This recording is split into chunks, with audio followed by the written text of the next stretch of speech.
السلام عليكم ورحمة الله وبركاته. ازيكم يا شباب، عاملين ايه؟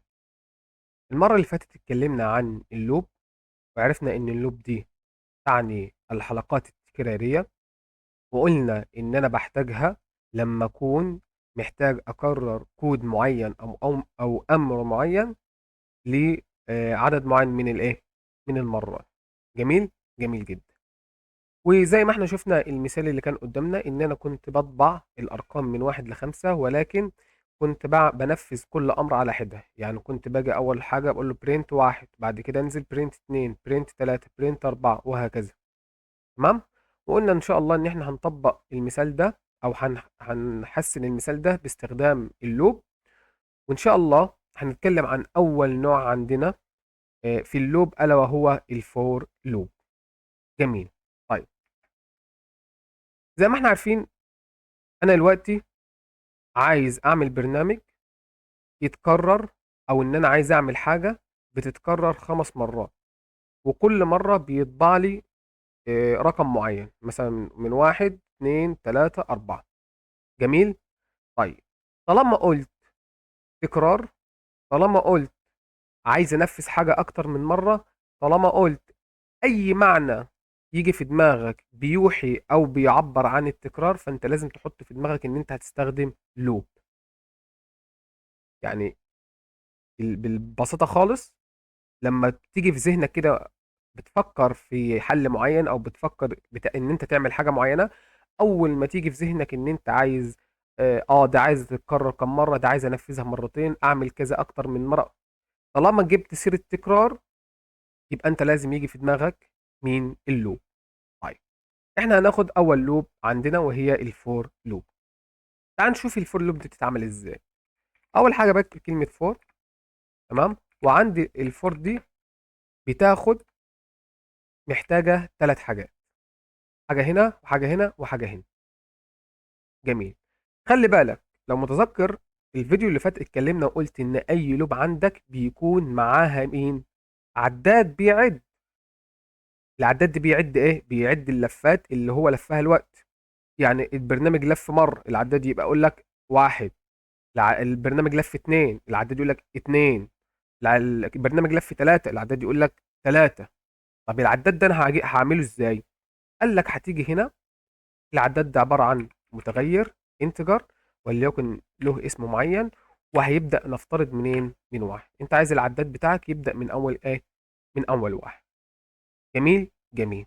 طيب، قلنا ان العداد ده مع كل لفة بيزيد. يعني اللفة الاولى هو ب1، اللفة الثانية هيبقى ب2، اللفة الثالثة هيبقى ب3، اللفة الرابعة هيبقى ب4.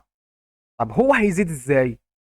قال لك انت بتعمل له حاجة اسمها انكريمنت. يعني ايه؟ ان انت بتزوده بمقدار معين. انا هنا عايز كل لفه يزيد بمقدار 1، صح؟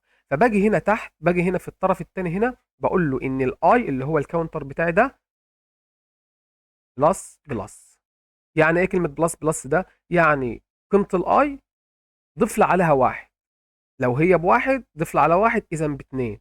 طب لو هي ب5 ضيف لي على 1، فاذا تبقى ب6. طب لو هي ب20 ضيف لي عليها 1، تبقى كام؟ 21. جميل. انا دلوقتي حددت الكاونتر بتاعي، عملته اللي هيعد لي، وحددت وقلت له ان انت هتفضل تلف، او انت هتفضل تزيد بمقدار 1 مع كل لف. جميل.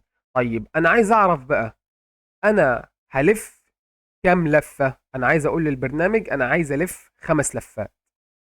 جميل. جميل.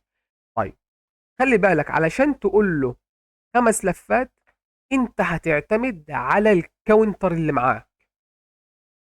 يعني انت مش هتيجي هنا تقول له 5، يعني مش هاجي هنا اقول له 5 لفات، لا. طب هقول له ايه؟ والله انت هتقول له 5، ولكن اعتمادا على الكاونتر اللي معاه. يعني ايه؟ طب تعال نشوف الحل، وانت ايه هتفسر معاك الدنيا. هقول له ان الاي اصغر من او بتساوي مين؟ ال5. يبقى انا هنا اعتمدت على مين؟ على الاي. وقلت له انا عايزك تلف طول ما الاي اصغر من او بتساوي مين؟ ال5. يبقى انا عايزك تلف طول ما الاي اكبر من او بتساوي مين؟ ال5. طب يعني ايه الكلام ده؟ تعال نفسر الكلام ده. انا اول حاجه عرفت الكاونتر بتاعي اللي هو العداد، جهزته، قلت له خليك معايا عشان تعد معايا مين الدورات دي او اللفات دي. قال لك تمام انا معاه. فرد عليك قال لك خلي بالك انت لازم يعني عرفنا انا هزيد بمقدار كام، ما تسيبنيش كده انا مش عارف انا هزيد بمقدار كام، وانا خلي بالك انا كل لفه لازم ازيد.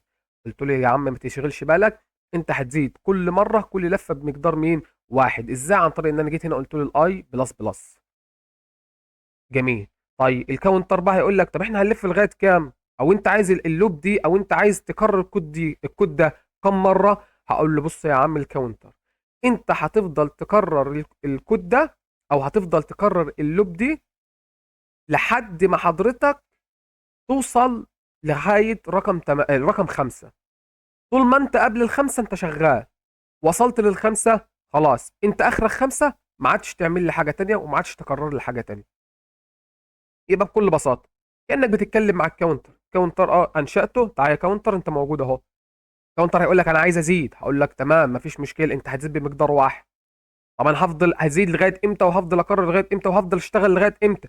هقول له يا عم انت هتفضل شغال طول ما قيمتك اقل من او بتساوي الخمسه. اذا الكاونتر هو اصبح الوقت بكام؟ بواحد. فهيجي هنا هيتشيك، خلي بالك من كلمه هيتشيك، هل الاي اللي هي قيمته بواحد اللي هو الكاونتر، هل الكاونتر بتاعي اصغر من او بيساوي الخمسه؟ ايوه هو اصغر من الخمسه. فبالتالي هيلف هيخش هنا ايه ينفذ، وبعد كده هيزود الاي بواحد، اصبح الاي بكام؟ باتنين، يبقى الكاونتر عندي باتنين. فاروح اتشيك تاني، يا اي يا كاونتر هل انت الوقت اصغر من او بتساوي الخمسه؟ يقول لك ايوه، فبالتالي هينزل ينفذ الكود اللي هنا، وبعد كده هيزود ايه واحد، اصبح بكام؟ بتلاتة. الكاونتر بكام؟ بتلاتة. طب يا كاونتر هل انت الوقت اصغر من او بتساوي الخمسة؟ ايوه ما زلت اصغر من او بساوي الخمسة. جميل. خلاص انزل نفذ وبعد كده زود بواحد لغاية اما اوصل للرقم كام؟ خمسة. طيب يا كاونتر انت الوقت اصبحت خمسة صح؟ قال لي ايوه. قلت له طيب انت الوقت اكبر من انت الوقت اصغر من او بتساوي الخمسة؟ يقول لك ايوه انا بساوي الخمسة. فبالتالي هينزل ينفذ وبعد كده هيزود ايه واحد، اصبح الكاونتر الوقت بكام؟ بستة. هقول له يا كاونتر هل قيمتك اصغر من او بتساوي الخمسة؟ قال لك لا، انا الوقت قيمتي بستة، لا عدت اصغر من الخمسة ولا عدت حتى بساوي الخمسة. انا مهمتي انتهت وهطلع بره اللوب دي وخلاص. وبعد كده هيقوم نازل منفذ الايه الكود اللي هنا لو في موجود كود هنا. يبقى انا كده عرفت انا احدد اللوب بتاعتي او انا هكرر الكود كم مره اعتمادا على مين؟ على الكاونتر ايه؟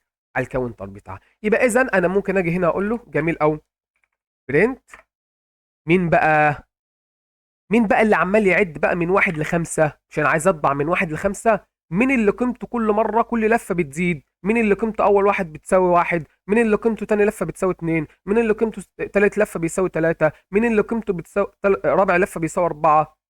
مين؟ الكاونتر اللي هو عند مين؟ اللي هو اسمه الايه؟ الار. فبالتالي لما اجي اعمل ران كده هلاقي ان هو زي الشاطر قام طابع لي منين؟ تعالى نشيل ده. تمام. ننضف دي كده.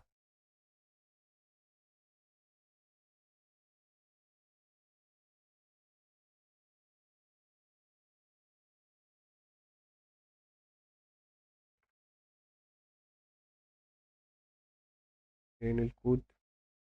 الكود راح فين؟ فين الكود؟ تمام. جميل. نعمل ران هنلاقي ان هو طبع لي ايه؟ واحد اتنين تلاتة أربعة خمسة. طب تعال نشوف اللي حصل ده ونتتبع الكود بتاعنا اللي حصل ايه. جميل.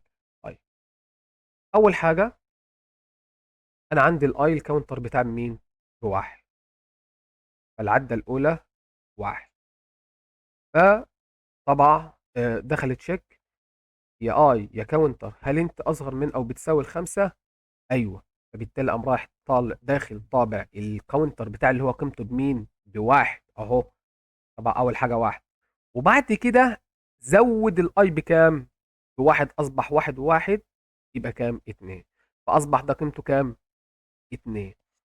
يا كاونتر يلا قيمتك اتنين، هل انت اصغر من او بتساوي الخمسة؟ هيقول لك ايوه. اقول له طب خلاص خش اطبع القيمة بتاعتك الحالية اللي هي كام؟ اتنين. فبالتالي قام رايح طالع، قام رايح طابع اتنين. وبعد كده قام راح مزود الكاونتر بتاعه، مزود العدد بتاعه بكام؟ بواحد. يبقى هو كان اتنين اصبح زود واحد يبقى تلاتة. فبالتالي هقول له يا كاونتر يلا قيمتك تلاتة، هل انت ما زلت اصغر من او بتساوي الخمسة؟ هيقول لك ايوه. فبالتالي هخش اطبع هنا الكلمة الاي اللي هو قيمته بكام؟ بتلاتة. فبالتالي طبع تلاتة لغاية ما نوصل لمين؟ للخمسة اللي هو قيمته بتساوي كام؟ الاي الوقت اصبح قيمته بكام؟ بخمسة. يا يا كاونتر هل قيمتك الوقت اصغر من او بتساوي الخمسة؟ هيقول لك ايوه انا قيمتي بتساوي خمسة. فبالتالي هيخش يطبع ايه؟ هنا. وبعد كده هيزود الكاونتر بواحد اللي هو اصبح كام الوقت؟ ستة. طيب يا كاونتر يا اللي قيمتك ستة، هل انت ما زلت اصغر من او بتساوي الخمسة؟ يقول لك لا. ستوب هنا. ايه يا عم؟ لا انا ما عدتش اصغر من ولا بساوي الخمسة، انا فولس، انا مهمتي انتهت. فبالتالي يطلع بره اللوب. هل هيخش هنا؟ لا ما هيخشش، مش هيخش هنا تاني. طيب خلي بالك، خلي بالك انا هنا بقول له ان الاي اكبر من او يساوي الخمسة، يعني لو قيمته خمسة هيخش ينفذ. طب لو شلت اللي يساوي دي، لو جينا بصينا لو شلت اللي يساوي دي وطبعنا، هنلاقي ان هو طبع لك لحد كام؟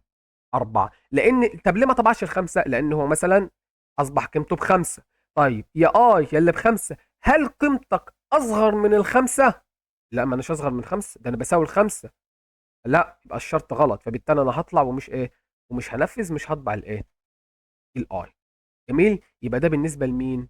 لللوب. طيب تعال ناخدها كده بالمثال، نشوف المثال بتاعنا اللي احنا كنا عاملينه بتاع الغسيل اللي احنا اتكلمنا عليه. تمام. تعال نشوف.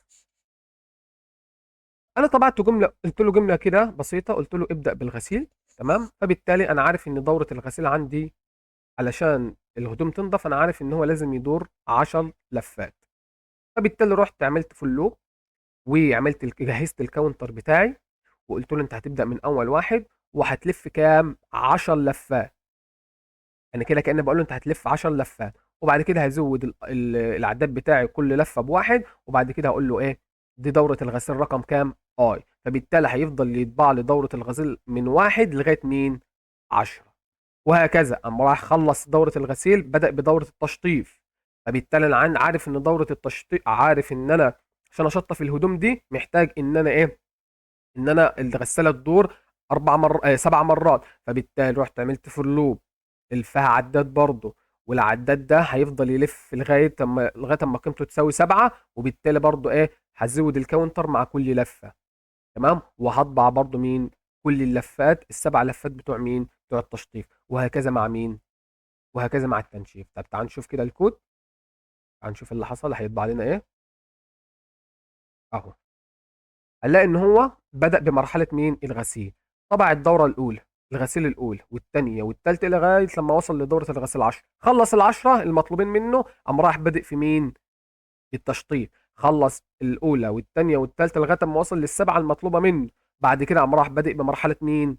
التنشيف. فطبعا من واحد اتنين تلاتة أربعة فضل يكرر لغاية ما وصل للمرحلة اللي هي خمسة. وخلص إيه؟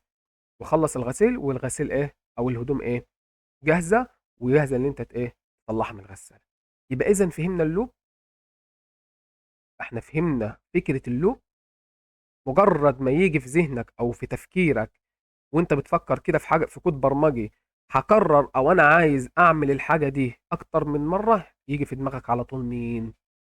اللوب. اتكلمنا النهارده عن الفول لوب. ان شاء الله الفيديو الجاي هنتكلم عن الهوايل لوب. استناك الفيديو الجاي، والسلام عليكم ورحمه الله وبركاته.